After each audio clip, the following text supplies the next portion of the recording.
আমাকে একেকটা ফ্রেমের ছবি পাঠাতো যে নেহা দুর্দান্ত তোর চোখের এক্সপ্রেশন। তখন আমার ফ্যামিলি মেম্বার অ্যান্ড ফ্রেন্ডসদের ফেসিয়াল যে এক্সপ্রেশন আমি দেখেছি, ওদের চোখের মধ্যে যে খুশিটা দেখেছি না, ওইটাই আমার কাছে মনে হয় যে ওইটাই আমার পাওয়া।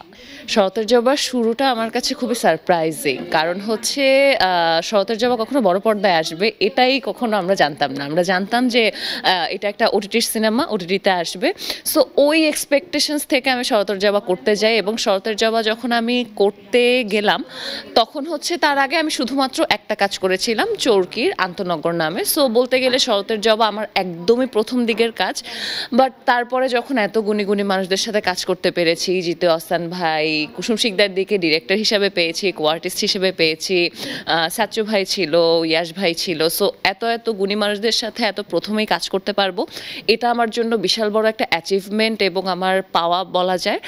আর এই তো এভাবেই শরতের জবার সাথে যুক্ত হওয়া, তারপরে কাজটা করা। আমরা কাজ করেছিলাম প্রায় আরও 2 বছর আগে, 2022-এ আমরা শুটিং করেছি, এবং 2022-এর অক্টোবরে আমরা শুটিং করেছি, এবং ঠিক 2024-এ 2 বছর পরে সে অক্টোবরে শরৎকালেই শরতের জবা আসলো, এবং হলে সবাই এটা দেখলো। এবং এখন যারা হলে যেয়ে দেখতে পারেননি, কারণ হলে তো এটা আমাদের সফলভাবে চলে গিয়েছে, সো এখন হলে আর অ্যাভেলেবেল নেই। সো ওদের জন্য এটা একটা great news and happy news যে 12 তারিখে 12/12/24 দুপুর 3টায় হচ্ছে আইস্ক্রিনে আপনারা চাইলেই শরতের জবা দেখে ফেলতে পারবেন। সর্বপ্রথম রেসপন্সটা কাছের মানুষের থেকেই পেয়েছি, আর সবচেয়ে বেশি অ্যাপ্রিসিয়েশন যদি কারো থেকে পেয়ে থাকি সেটা হচ্ছে আমাদের ডিরেক্টর কুসুমদি।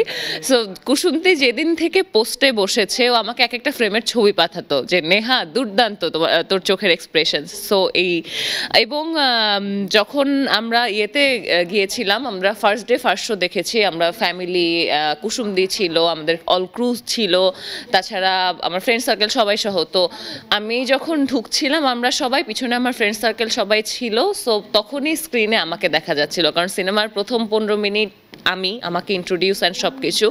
তো তখন আমার ফ্যামিলি মেম্বার অ্যান্ড ফ্রেন্ডসদের ফেসিয়াল যে এক্সপ্রেশন আমি দেখেছি, ওদের চোখের মধ্যে যে খুশিটা দেখেছি না, ওইটাই আমার কাছে মনে হয় যে ওইটাই আমার পাওয়া।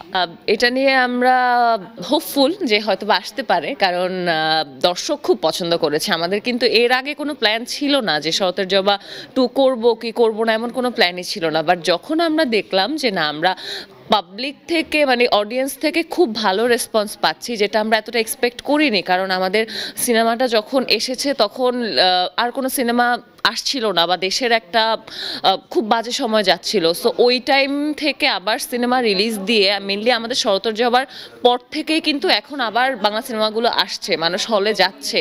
সো তখন অত মানুষ হলে যাবে, এবং ফার্স্ট ডে ফার্স্ট শোতে আমি দেখলাম যে 1/3 আমার ফুল বুক। সো সবাই দেখেছে, সবার ভালো লেগেছে, এটাতে খুব খুশি। বিনোদনের দুনিয়ায় হারিয়ে যেতে ডাউনলোড করুন আইসক্রিন।